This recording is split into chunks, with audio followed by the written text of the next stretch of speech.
ok? Qualquer coisa vocês me perguntem, por favor.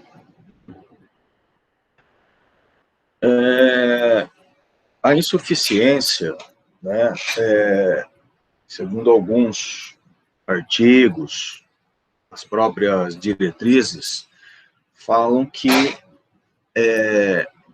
a insuficiência ela é silenciosa, né?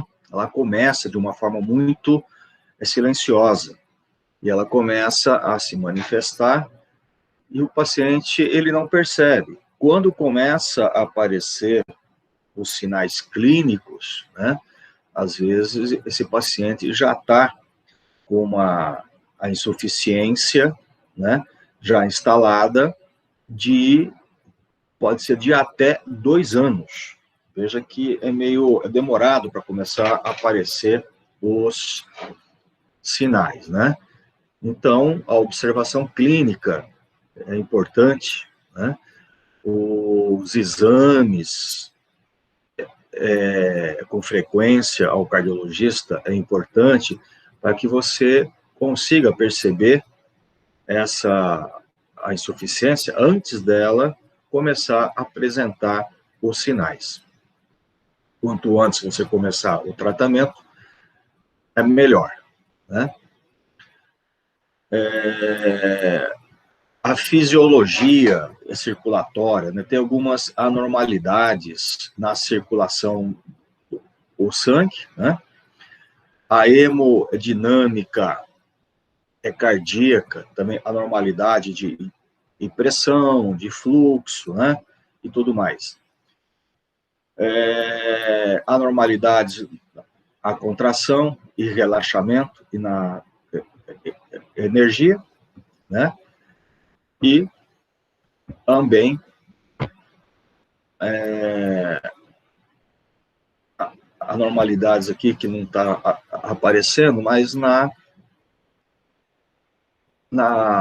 a parte muscular, né? O músculo ele começa a se modificar. Bom, existe algumas definições, né? Alguns autores tentam pôr aí algumas definições para insuficiência, mas o que as diretrizes mais pegam, né? Que a insuficiência é o estado fisiopatológico na qual o coração é incapaz de bombear o sangue no volume necessário para suprir as necessidades metabólicas, ou só pode fazê-lo a partir de pressões de enchimento elevada. Então, veja aqui que o estado, né, de insuficiência, o coração ele não consegue bombear o sangue de forma adequada, né, para suprir as necessidades. E, segundo o Parker, a insuficiência é uma síndrome clínica complexa caracterizada por anormalidades de função ventricular esquerda e da regulação neurohormonal, acompanhada de intolerância ao esforço, retenção hídrica e redução da longevidade. Então, isso aí apenas definições, tá? Teorias. Esse aqui a gente já viu, hipertensão, né? A pressão é igual. A pressão, ela é importante para que você tenha a perfusão tecidual, e a pressão, ela depende do débito cardíaco, né?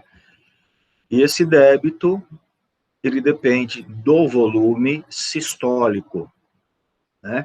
E que é a pré-carga, é a quantidade de sangue que está chegando ao ventrículo, ao átrio, né? É o sangue que está vindo pelo sistema venoso. E esse sangue é que vai dar o enchimento, o volume sistólico.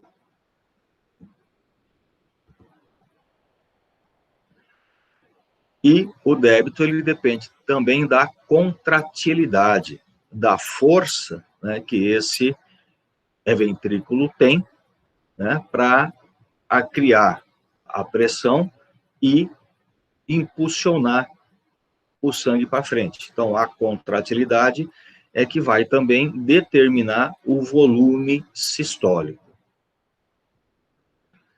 E o débito, né, também, ele vai depender da frequência cardíaca, né? O débito é volume vezes frequência. E a pressão, então, é o débito pela resistência vascular. E a resistência vascular, né, ela é que vai determinar aí a nossa pós-carga. Né? Agora, existe uma diferença no entendimento de pré-carga e pós-carga. A pré-carga, né, é a chegada daquele sangue, do volume, né, que vem pelas veias, que vai dar a pressão de enchimento. A pós-carga, ela não está relacionada diretamente com volume, mas sim com o esforço ventricular. O esforço. E esse esforço ventricular, ele está relacionado com a resistência vascular, a pressão dentro da artéria. Deixa eu ver. Desculpa.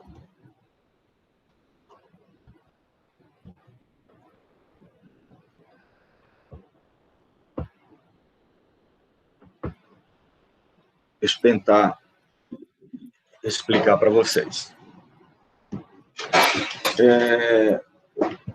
Vocês lembram que nós comentamos isso, principalmente em fisiologia, que o coração ele precisa de pressão para abrir as válvulas e ejetar o sangue, né? E existe uma pressão mínima dentro da artéria, da aorta. Essa pressão, a gente considera a pressão normal em torno de 80 a 120. Então, considerando essa pressão normal, a pressão mínima dentro da artéria é 80. E a pressão dentro do ventrículo, vamos supor aí que está aí em torno de 20, no máximo 25, 26 milímetros. Então, existe uma diferença grande de pressão de dentro do ventrículo para a artéria aorta. A válvula da artéria aorta, ela só vai se abrir, né, quando a pressão ventricular ficar superior à da artéria aorta. Então, veja que o ventrículo, ele precisa trabalhar muito, ele precisa se esforçar muito, ter uma boa contratilidade, com todas as válvulas fechadas, para que ele consiga aumentar a pressão dentro dele. E aí, superar a pressão de 80 da artéria, para que a válvula se abra e o fluxo seja ejetado. Ok? Até aí? Muito bem. Ok. Esse esforço que o ventrículo faz para conseguir ejetar esse sangue é que nós relacionamos com pós-carga. Então, a pós-carga, tá, é esse esforço, né, que o ventrículo faz. E esse esforço vai depender da pressão que estiver na artéria aorta. Se eu tenho um aumento de pressão na artéria, automaticamente a minha pós-carga vai ser maior. Eu vou ter que esforçar mais, eu vou ter que trabalhar mais para ganhar mais pressão dentro do ventrículo. Por isso que a hipertensão é uma das causas de insuficiência cardíaca. Entenderam isso, gente? Sim. Tudo bem? Beleza.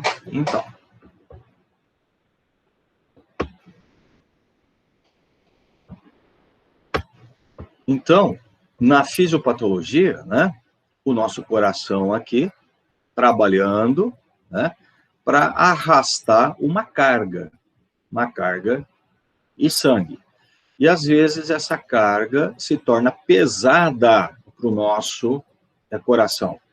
Então, ele vai ter que se esforçar muito, ele vai ter que trabalhar muito, vai ter que suar, né, para conseguir manter o transporte desse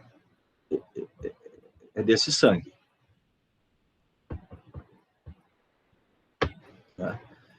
Então, na insuficiência, nós começamos a ter uma redução da contratilidade, né?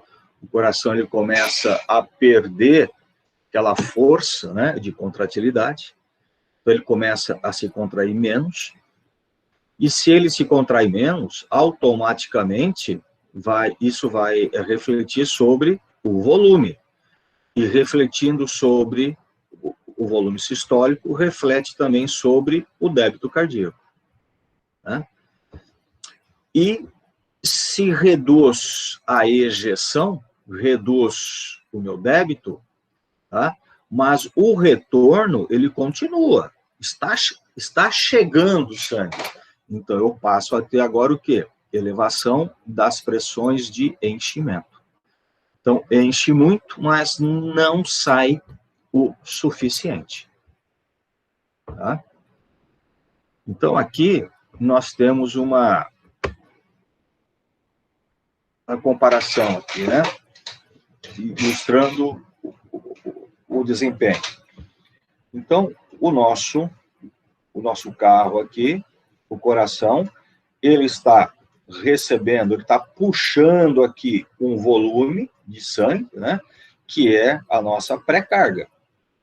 Só que ele precisa de um esforço, ele precisa vencer essa rampa aqui, né? E essa rampa é o esforço que ele precisa fazer para jogar esse sangue dentro da artéria.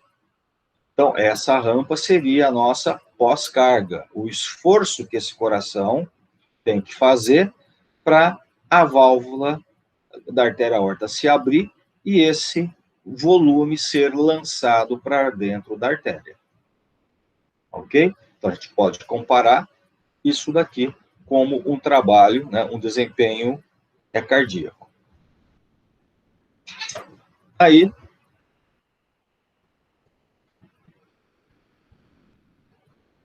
como é que eu posso melhorar esse desempenho? Como é que eu posso melhorar aí esse trabalho? Uma das formas que eu posso começar a melhorar é reduzir essa pré-carga. Lembra que eu falei? Ele começa a ejetar menos, mas o retorno está igual. O retorno começa a vir a mesma coisa e começa o quê? A dar um enchimento, né? Muito volume. Chega muito e sai pouco. Então, eu preciso aliviar essa minha pré-carga. Uma das formas que eu consigo aliviar é usar o quê? Diuréticos, né? Eu preciso perder volume, perder líquido. Ok? Uma outra é o quê? É usar fármacos venodilatadores. Eu vou dilatar as minhas veias para que fique mais sangue dentro das veias e chegando menos sangue ao ventrículo. Então, é uma das formas que eu posso utilizar, né, para reduzir a minha pré-carga. Ok? Diuréticos e venodilatadores. Aí, então, eu reduzi a minha pré-carga. Ok? Muito bem. Obviamente, eu vou precisar né? Se esse coração está fraco, eu vou precisar também aumentar a força dele, né? Eu vou ter que dar um aumento de potência aqui, o motorzinho, né? Para que aumente a força, né? E eu consigo isso através de fármacos inotrópicos, que a gente vai falar deles, né? Fármacos inotrópicos. Lembram? Inotropismo é força. Então, fármacos inotrópicos são fármacos que vão aumentar a força de contratilidade cardíaca, né? Em especial, aí, que a gente usa muito, em ambiente hospitalar, a dobutamina, né? Que é um agonista de beta-1, e oral, a gente usa muito os digitálicos cardíacos, né? A digoxina. São substâncias inotrópicas. E na pós-carga? Como é que eu posso interferir na pós-carga? Lembra que a pós-carga é o esforço que esse coração faz para vencer a pressão da artéria aorta, né? Para conseguir jogar essa carga dentro da artéria. Então, uma das formas que eu consigo reduzir esse esforço, reduzir a minha pós-carga, é diminuir a pressão dentro da artéria aorta. E eu reduzo a pressão na artéria aorta, provocando o quê? Uma vasodilatação. Eu dilatando a artéria, eu vou reduzir a pressão da artéria, e com isso eu vou reduzir essa rampa aqui, né? Eu reduzo o esforço que o coração terá que fazer para abrir a válvula. Tudo bem, gente? Até aí? Tudo. Muito bem.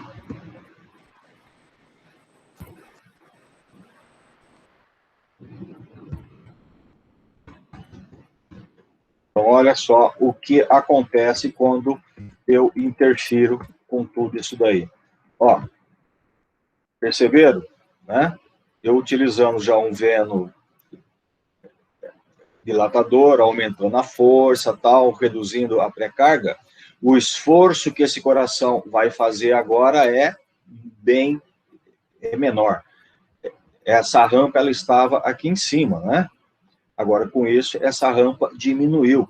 Se diminuiu essa rampa, o trabalho que o coração terá que fazer agora será menor, certo? Ok? É isso que a gente tenta explicar. Como que eu posso interferir na hemodinâmica, né, da insuficiência. Aonde que eu uso, né, que fármaco que eu uso e como que esses fármacos vão influenciar, né, na hemodinâmica. Os diuréticos, venodilatadores, influenciando na minha pré-carga, inotrópicos, aumentando a força de contração, e vasodilatadores, dilatando as artérias, e tudo isso eu vou diminuir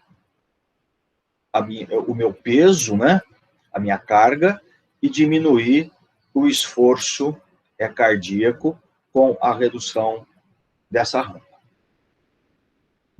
Ok? Então, aqui está a insuficiência, né? O coração está cansado, carregando muito o volume, né? E aí, a hora que eu reduzo a minha pré-carga, tá? Né? Eu reduzi a pré-carga, eu deixei parte dessa carga dentro das veias, ou eliminei pelos rins o excesso de líquido, né? Aí o coraçãozinho fica feliz, coitado, né? E começa agora a carregar com mais tranquilidade, sem se esforçar tanto o volume de sangue. Ok? Evidentemente, né? Evidentemente que esse coração insuficiente, né, que está agora com essa redução de carga, ele não vai poder ser submetido a grandes esforços, né? Um paciente que tem insuficiência cardíaca, tá? O importante para ele é manter a função cardíaca trabalhando e mantendo a hemodinâmica. O que chega, sai. Não haver congestão. Só que, para isso, essa quantidade que está chegando e a quantidade que está saindo, ela é suficiente para manter esse paciente em uma condição, né, de esforço mínimo, né? Se esse indivíduo ele for submetido a um esforço maior, aí o coração vai precisar de mais força, ele não vai ter. E aí ele entra no estado que a gente chama de descompensação, né? Aí ele perde esse equilíbrio do que chega, sai. E aí ele pode voltar tudo o que era antes. Então, é importante manter o equilíbrio, manter essa compensação, e esse paciente se manter dentro de uma atividade, né, que seja compatível agora com uma nova vida para ele. Né? Ok, gente? Muito bem. Gente, a insuficiência, ela começa, então, com uma disfunção ventricular. Né? O coração ele começa a perder a função. E com essa perda de função, você acaba tendo uma hipoperfusão. Porque se não sai sangue adequadamente, se o seu débito ele começa a diminuir, né? Logicamente vai começar a faltar sangue em alguma área periférica, tá? Vai faltar sangue em alguma área do seu corpo, pela redução do débito. Quando isso acontece, gente, tá? Quando isso acontece, pode ser que o paciente, ele não percebe ainda, ele não tem ainda um efeito, tá? Para que ele perceba o que está acontecendo. Mas o organismo, tá? O organismo, ele já percebeu, ele já viu. E o nosso organismo, o nosso centro vasomotor, através desses avisos de hipoperfusão, ele começa a desenvolver atividade neurohumoral. Ele começa a ativar aqui, principalmente, o sistema simpático. O simpático, ele é ativado. E você passa a ter um aumento da atividade neurosimpática e humoral, né? Com liberação de outros hormônios e substâncias endógenas, como a renina, né? Aldosterona, angiotensina, e aí você começa a ter essa atividade neurohumoral. E através dessa atividade neurohumoral, tá, você passa a ter alterações na expressão gênica, principalmente do músculo cardíaco, do músculo vascular. Você começa a ter o que a gente chama de um remodelamento, né? Uma hipertrofia desses músculos. E a hipertrofia, esse remodelamento, ele vai acabar interferindo também na disfunção ventricular. Isso daqui vai piorar a disfunção. Porque se esse músculo ele começa a crescer, ele vai se tornando cada vez mais insuficiente.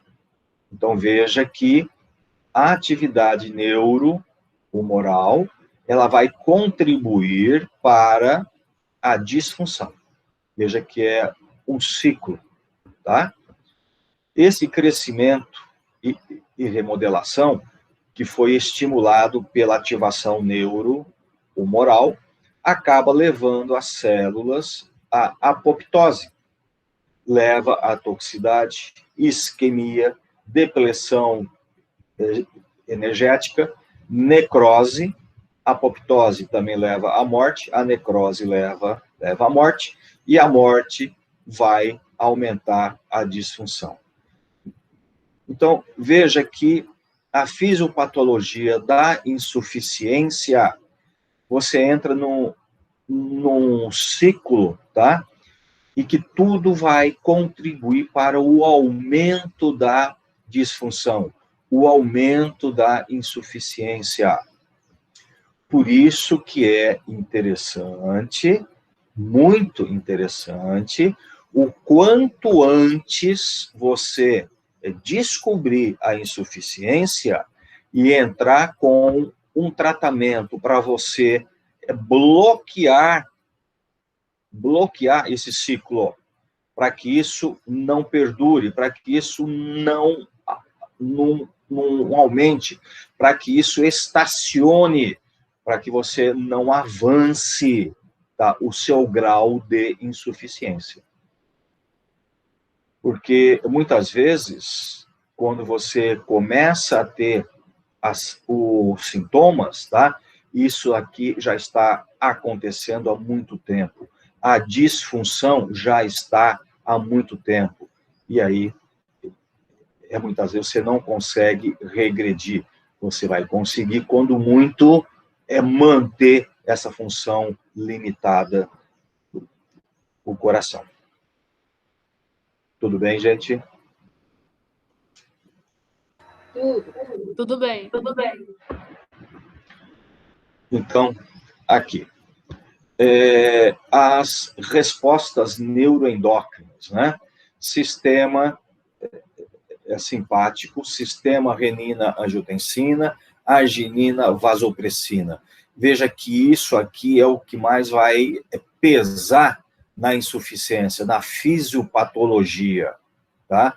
Levando a vasoconstricção, retenção de sódio e de água.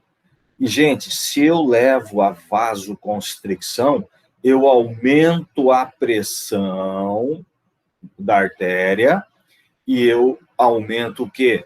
A minha pós-carga.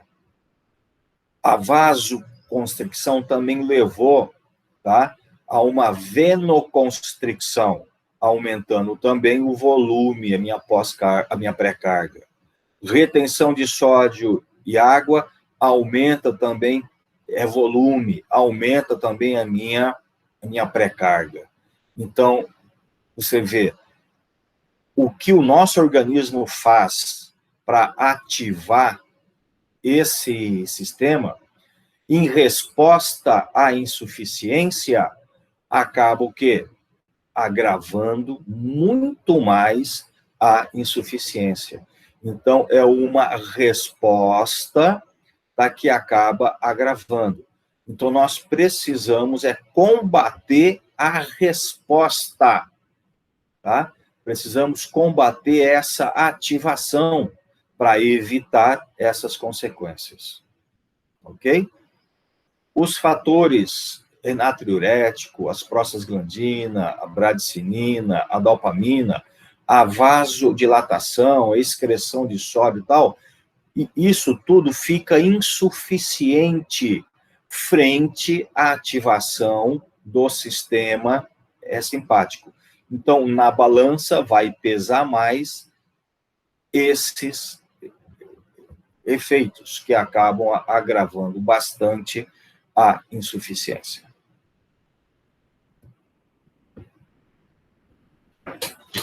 Gente, aqui é a mesma coisa.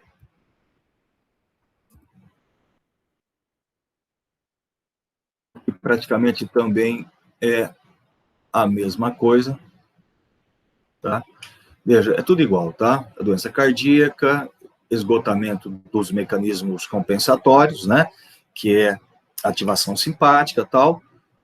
O bombeamento, ele se torna deficiente, né? Você começa a ter a dilatação cardíaca, né? Aí você tem a ativação dos barroceptores, a depressão das catecolaminas, né?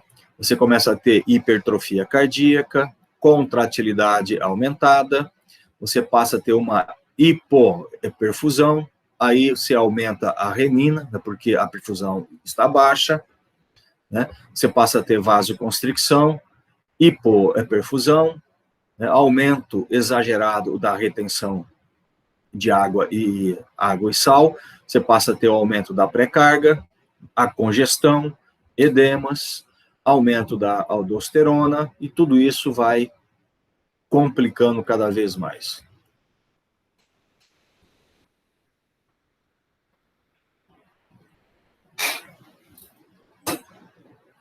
Então, na insuficiência cardíaca, nós falamos aí que tem dois sistemas que são mais prejudiciais, né? Que são os vilões aí da insuficiência. Um é a atividade adrenérgica e o outro é o sistema renina-angiotensina. E um depende do outro, né? Quando você tem o aumento da atividade adrenérgica, você aumenta a frequência cardíaca e a contratilidade. Ou seja, você está aumentando o esforço cardíaco.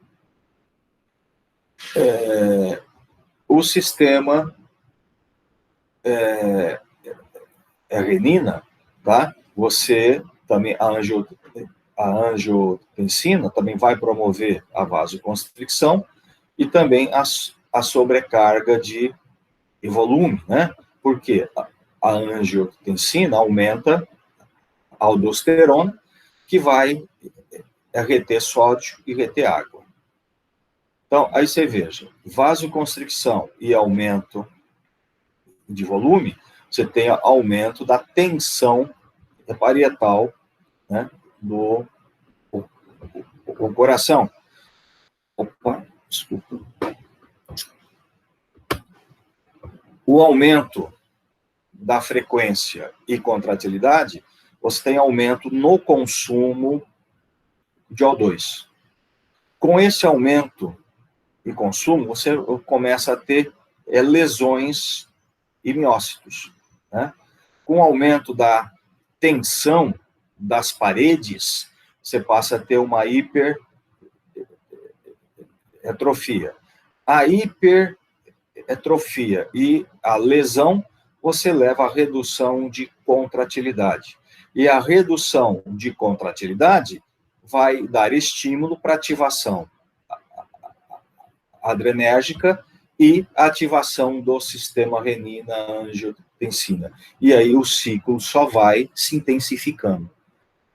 Tá? Então, veja que o vilão disso tudo são esses dois sistemas. E a gente vai ver que o tratamento inicial é o quê? É bloquear, amenizar a ativação desses dois sistemas. Eu inibindo esses dois aqui, eu consigo reduzindo tudo isso e mantendo uma atividade cardíaca. Tudo bem, gente? Tá complicado? Ou tá dando para entender? Tá tranquilo. Tudo bem? Beleza.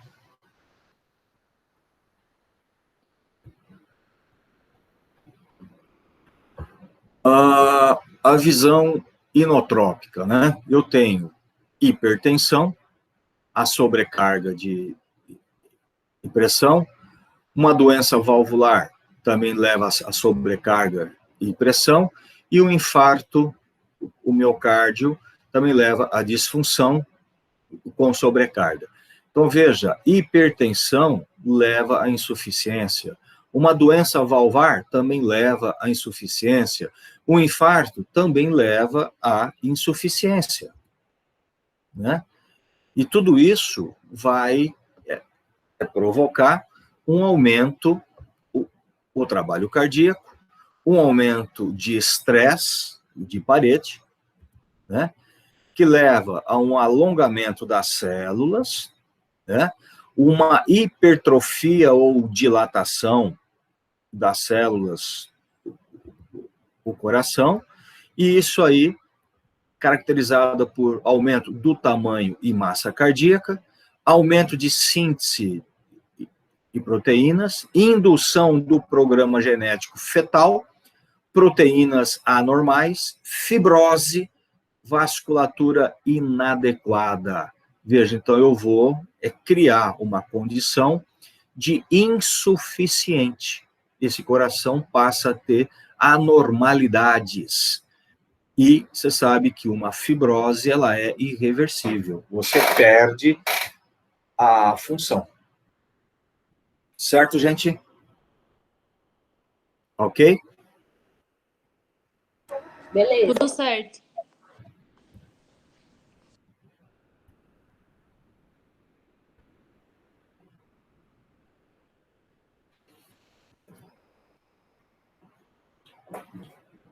Gente, me dê por 2 minutinhos, por favor.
Desculpa, gente.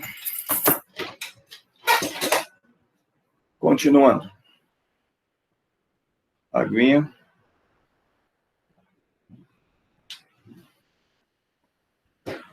Então, a disfunção cardíaca é caracterizada por insuficiência cardíaca congestiva, pode ser sistólica ou diastólica, arritmias e estimulação neurohumoral. E aí o que a gente pode ter? A dilatação, né? O coração fica mais flácido e dilatado. Pode ter alguma anormalidade, né? E a hipertrofia, ó, a parede, né? Como é que fica? E automaticamente, quando aumenta as paredes, olha o espaço que sobra, né? Então, praticamente não, o volume se reduz muito.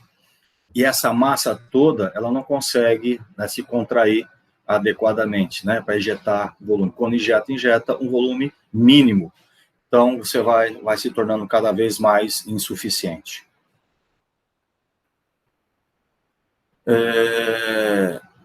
Aqui, gente, tá, não interessa para nós, né, mas só a gente ver, tá, a etiologia, né? Então, várias situações, né, que levam a uma situação clínica aí para o desenvolvimento da insuficiência, né? Doença isquêmica, hipertensão, por isso que é importante o controle da hipertensão, doença de Chagas, né? Cardioemiopatia, drogas, né? Toxinas, e aí vai. Bom, gente, a cardiologia, né,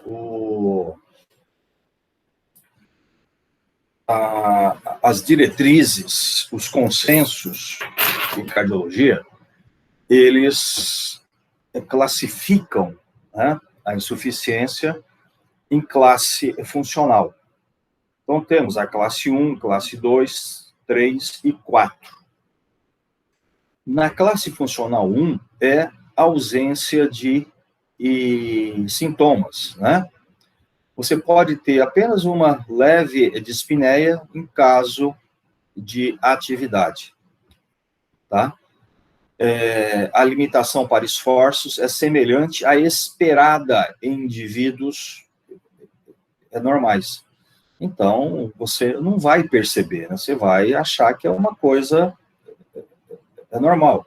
Você sobe aí um lance de escada, você vai cansar, fala, puxa, né? Eu estou precisando fazer atividade física.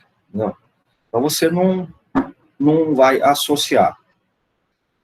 Já na classe 2, os sintomas desencadeados por atividades cotidiana, tá? Cotidiana. Então, aí, tá? O indivíduo ele começa a querer, a perceber, né? Fala, poxa, antigamente eu subia esse lance aqui e eu não sentia nada.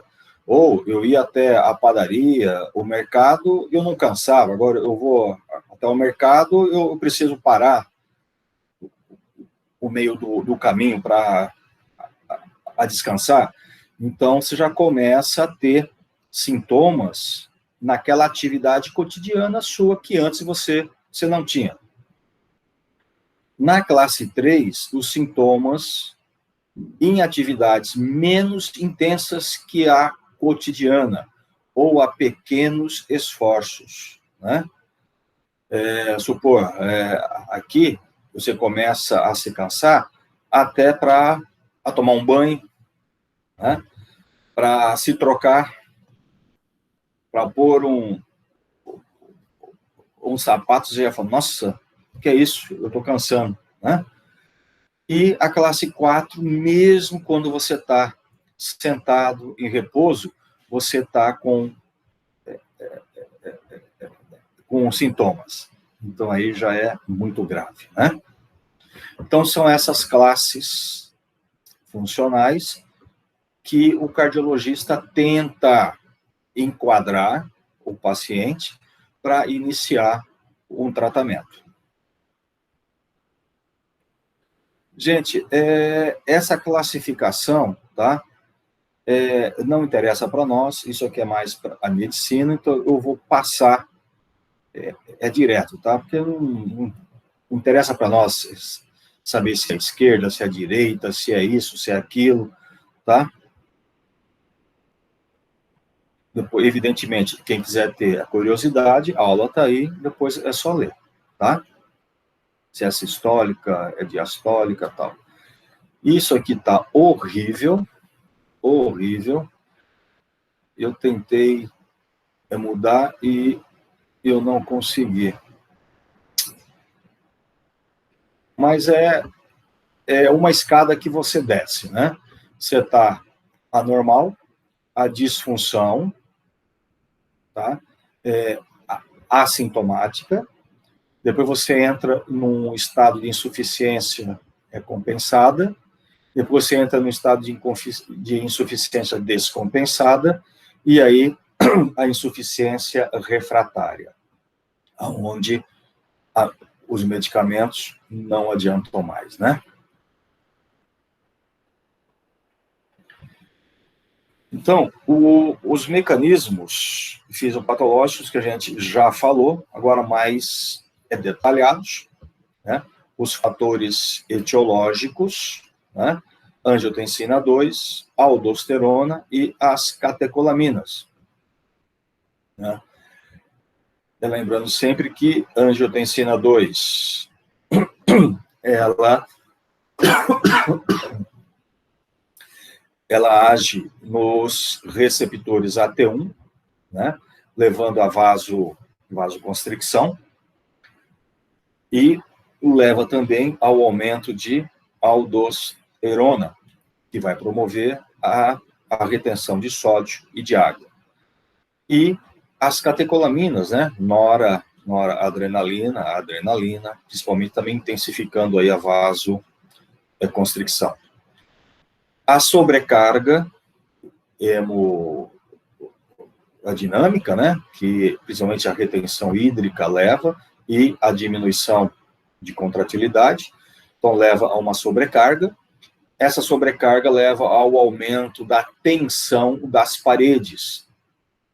E tudo isso leva à alteração na expressão gênica, remodelamento ventricular. Então, a partir desse remodelamento, você começa a ter alteração cardíaca, né? De espessura de parede, alongamento, essas coisas todas. Bem, quando esse paciente ele entra num estado de insuficiência, né? Como nós já falamos lá atrás, você começa a desencadear os mecanismos de compensação, né?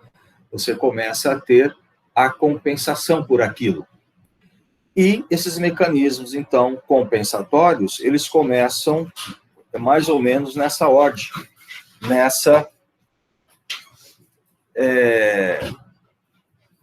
desse jeito, aumentando a frequência cardíaca, né? Por quê? Porque uma das primeiras coisas que você teve foi ativação simpática, né? Então, se aumenta a frequência cardíaca, o aumento da contratilidade, vasoconstricção periférica, tanto pela atividade simpática, quanto já pelo aumento da renina, angiotensina, né? E aumento da volemia por retenção renal de sódio e de água. Então, esses mecanismos, chamados mecanismos de compensação, veja, o que deveria, né, regularizar a insuficiência, porque é um mecanismo compensatório, na realidade, são esses os mecanismos que acabam agravando mais ainda o estado de insuficiência. Então, são esses os mecanismos que nós temos que combater no início da insuficiência para não permitir o avanço da doença.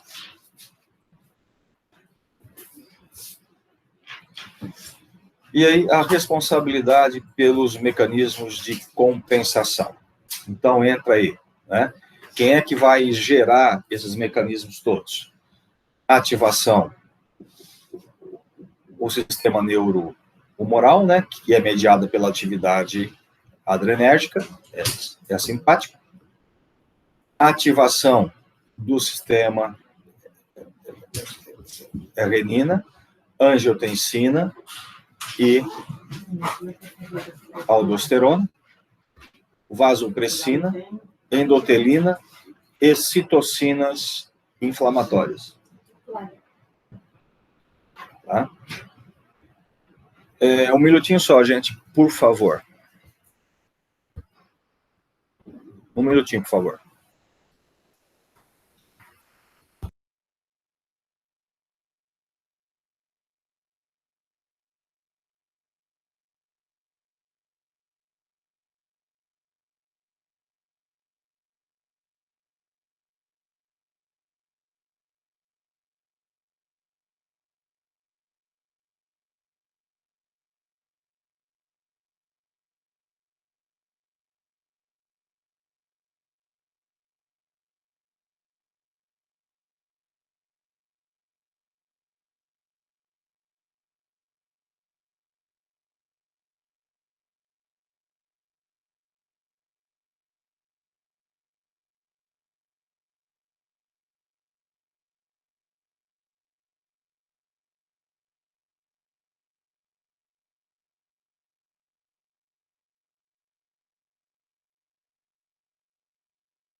Desculpa, gente.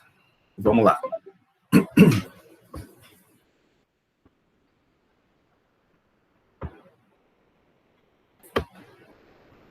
Então, a responsabilidade pelos mecanismos de compensação.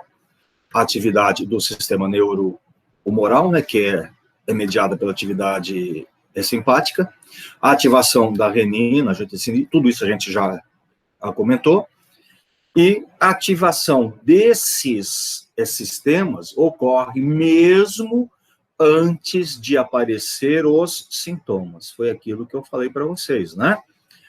A insuficiência, ela se instala, né? E você não percebe. Os sintomas só começam a aparecer muito mais tarde, mas essas ativações aqui já aconteceram e já está acontecendo. Então, é por isso que é importante a realização de exames com uma certa frequência, e dependendo da idade, né? Para você prevenir, para você pegar a coisa no início, né? Para evitar a instalação dessas complicações todas, tá? Então, a ativação simpática, a liberação e aumento dos níveis das catecolaminas com vasoconstricção, aumento do consumo de oxigênio, isquemia miocárdica, arritmias e morte celular. Então, essa é a consequência da ativação simpática.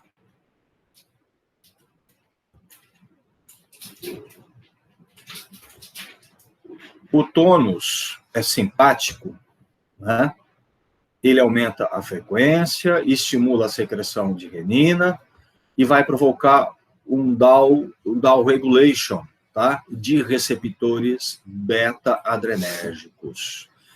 Veja o que isso aqui é importante para a gente entender, certo? Depois, um dos tratamentos que é realizado hoje na insuficiência cardíaca.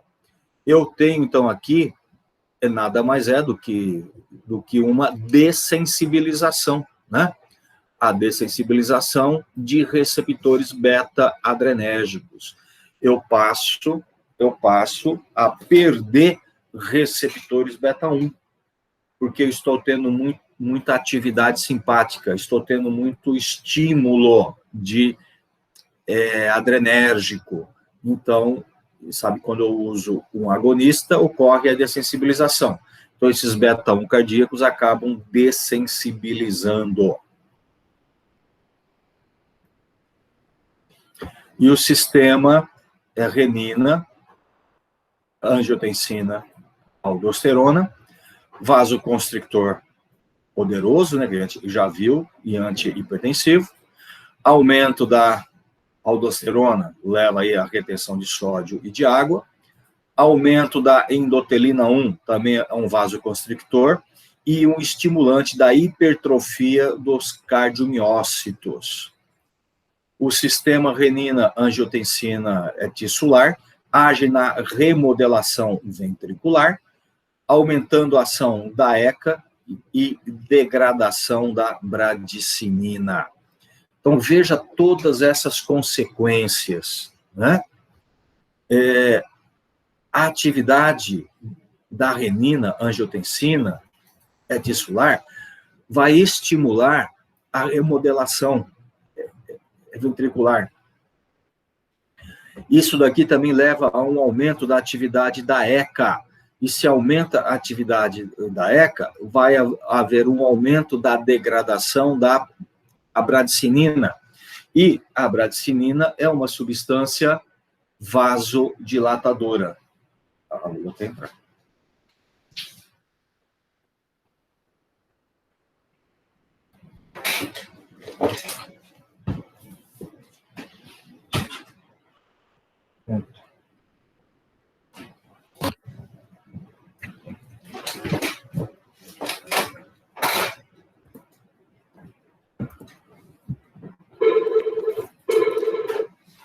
Oi. A vasopressina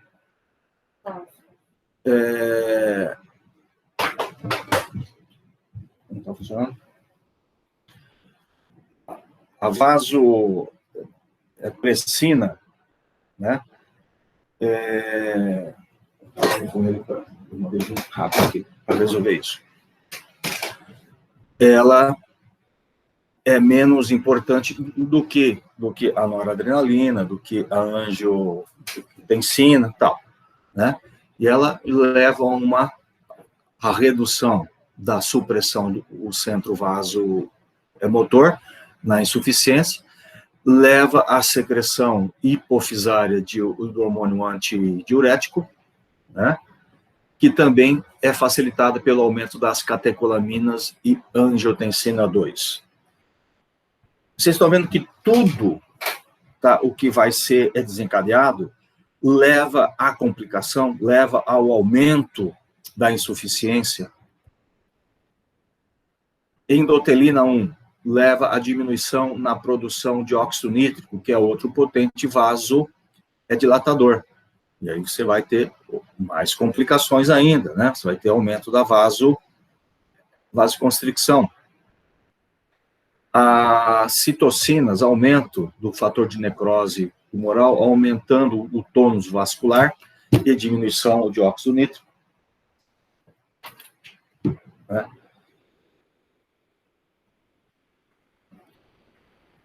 E aí você vai vendo que vai aí complicando cada vez mais. Diminuição da secreção e aí vai.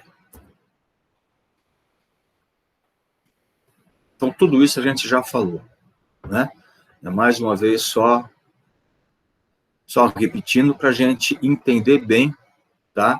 Como é essa fisiopatologia da insuficiência, né? É tudo isso daqui que leva à progressão de morte, à descompensação, hospitalização. Então, é todo a partir do estímulo que seria né, um mecanismo compensatório, mas essa compensação acaba agravando cada vez mais. Aqui também são fatores precipitantes, a gente já temos lá atrás, certo? Alguns. E aí, o objetivo do tratamento da insuficiência cardíaca. Bom, o objetivo principal aí, reduzir a progressão, né? Isso aqui é o mais importante, né?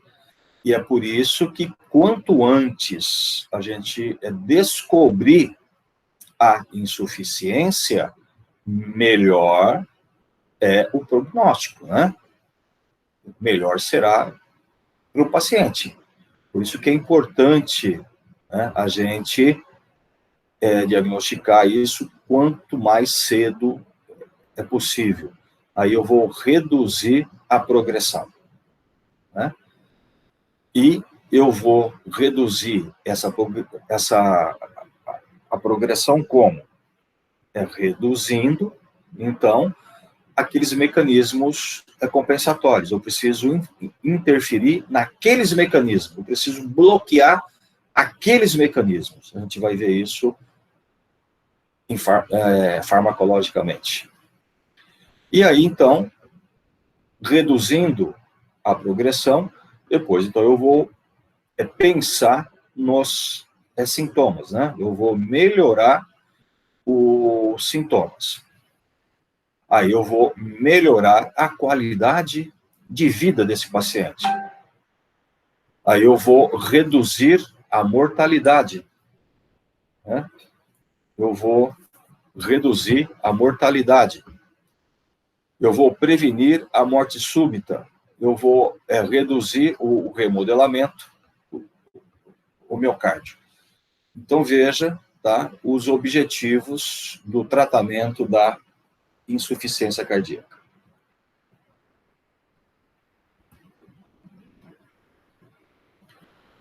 Bom, o tratamento não farmacológico é tentar identificar a origem, né, etiologia dessa insuficiência, ver o que está levando a essa insuficiência, eliminação ou correção de fatores agravantes, né? Modificações do estilo de vida, principalmente, né? Aqui, naquela classificação que a gente falou, né? Na 2A e 2B, dieta, ingestão de álcool, atividade física, atividade sexual, atividade laborativas, vacinação de gripes e pneumonias. Então, tudo isso precisa ser pensado, tudo isso precisa ser avaliado pelo médico, tá? Como um tratamento não farmacológico para insuficiência.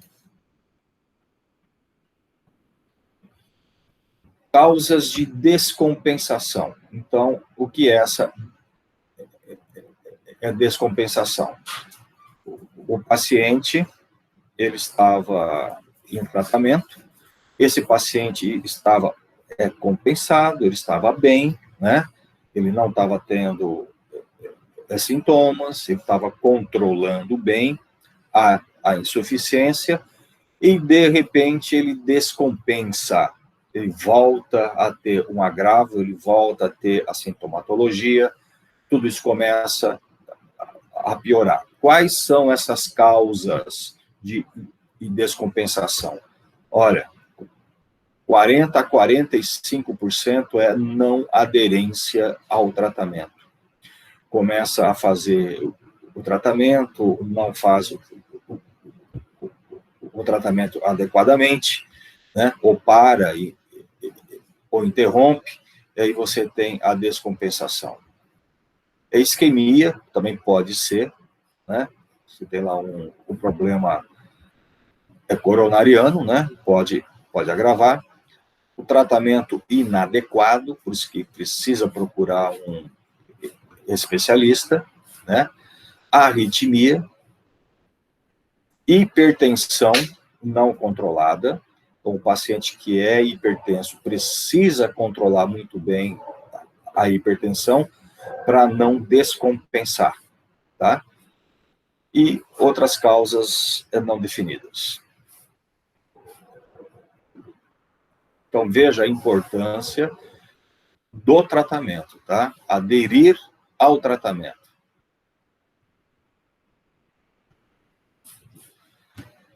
Bom, uma das grandes vilãs na insuficiência é a Angio 2, né? Que nós vamos ter aí o aumento dela pela ativação simpática e pela ativação aí do sistema renina-angiotensina. Então, eu vou ter vasoconstricção, eu vou ter isquemia miocárdica, hipertrofia. A angiotensina também estimula a hipertrofia tanto cardíaca quanto a vascular. Vou ter morte de miócitos e eu vou ter fibrose. Ok? Porque aonde os miócitos, eles morrem, tá? Por um estímulo da Angio 2, eu vou ter aumento, a migração de fibroblastos. E os fibroblastos começam a ocupar o espaço dos miócitos. E aí eu passo a ter a fibrose. E aí eu vou perdendo a função cardíaca.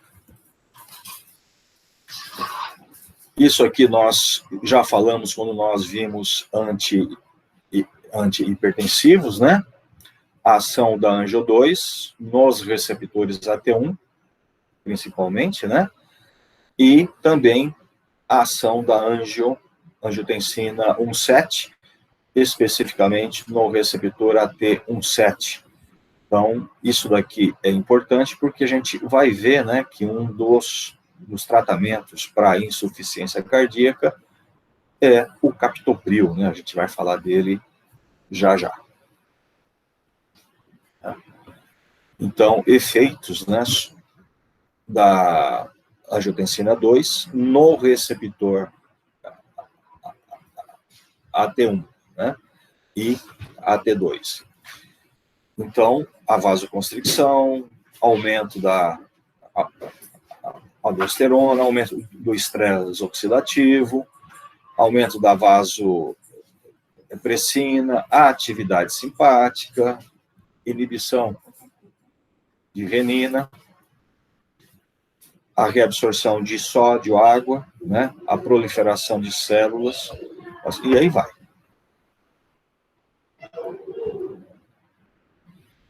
Aí isso aqui a gente já conhece bem, né? A renina, angiotensinogênio, angiotensina 1, a ECA, né? Formando a angio 2 e a angio 2 agindo, então, nos receptores AT1, principalmente.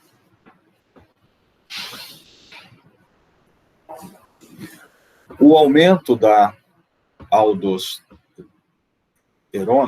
ela tem a retenção de sódio, aumento de volume, né? Hipocalemia, arritmias ventriculares e indutor de fibrose. Então, a aldosterona também aumenta a fibrose, tá? Ela também tem essa atividade.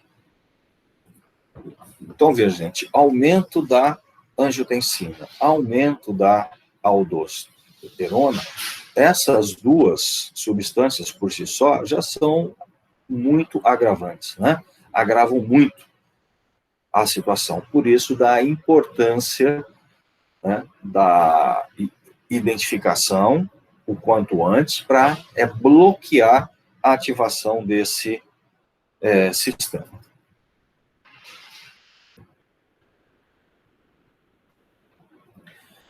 E aí, um esquema terapêutico, né, para o tratamento da insuficiência, né? Então, quando esse paciente está em classe 1, né, uma das coisas principais a ser feito é a restrição de sódio e inibição da enzima ECA, né? Então, o que se usa aqui, o captopril, ele foi padronizado, né, como fármaco no tratamento da insuficiência, tá? E você pode também iniciar com beta-bloqueadores. Aí a gente vai ver, né, lá na frente, o porquê que eu uso beta-bloqueador.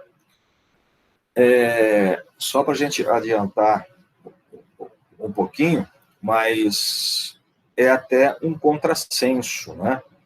Pô, se o coração está insuficiente, eu preciso aumentar a força de contratilidade, como é que eu vou usar um beta-bloqueador nele, né? Eu vou reduzir a força, né? Então, quando começaram a falar disso, né, achavam que o cara que estava falando isso, ele estava doido, né? Se você fizesse isso, você ia preso, né? E, no entanto, hoje está comprovado que o uso do beta-bloqueador na insuficiência cardíaca ajuda muito. E a gente usa hoje, no tratamento também, beta-bloqueadores, sim. Né? O carvedilol é um deles, né? Depois você vai aumentando, né? O digitálico, que é um inotrópico, diurético, aí vasodilatadores, espironolactona. E aí, se o paciente ainda continua evoluindo, você precisa otimizar essa terapêutica, ver aonde que está errando, e se não tem jeito, aí só a cirurgia e transplante, né? Então, essa é a evolução do tratamento da insuficiência cardíaca. Ok, gente? Ok. E aí, então, tá os princípios, né, do tratamento da insuficiência. O manuseio não farmacológico, identificação, a remoção de causas, eliminação ou correção de fatores, né? As medidas não farmacológicas, aconselhamentos, né? Exercício físico, a vacinação, tal. Medidas farmacológicas, então, aí vem inibidores da ECA, diuréticos, beta-bloqueadores, antagonista do receptor de aldosterona, no caso da espironolactona, né? Antagonista de receptores da angio-2, no caso o BRA, digitálicos, agentes vasodilatadores, nitratos, né? Pode ser, inodilatadores, agentes que dilatam apenas veias, anticoagulantes e antiarrítmicos. E aí, a cirurgia em marca-passos, né? Tudo de acordo com a gravidade.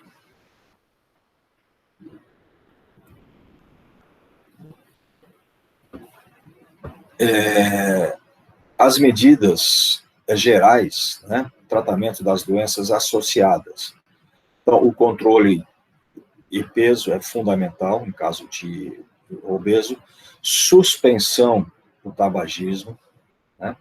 Tratamento da hipertensão associada à isquemia ou arritmia, correção de anemias ou de doenças metabólicas, restrição de sal, estímulo ao exercício leve a moderado, considerar o uso de agentes anticoagulantes, antiagregadores e plaquetários.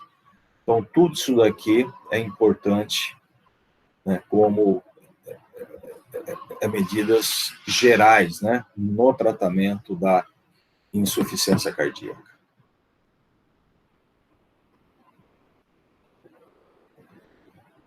E aí, gente, a gente entra na farmacologia da insuficiência. E aí, então, eu paro essa aula aqui hoje. Na próxima aula, a gente falar somente dos fármacos. Gente, aberto para dúvidas, perguntas, curiosidades e tudo mais. Já falei demais hoje.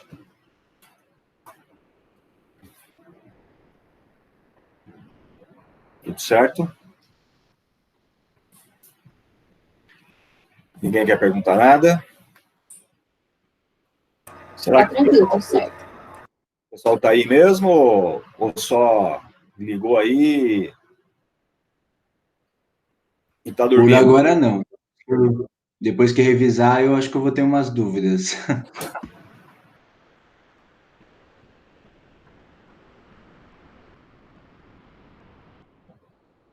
Para mim tá tudo certo também, por enquanto.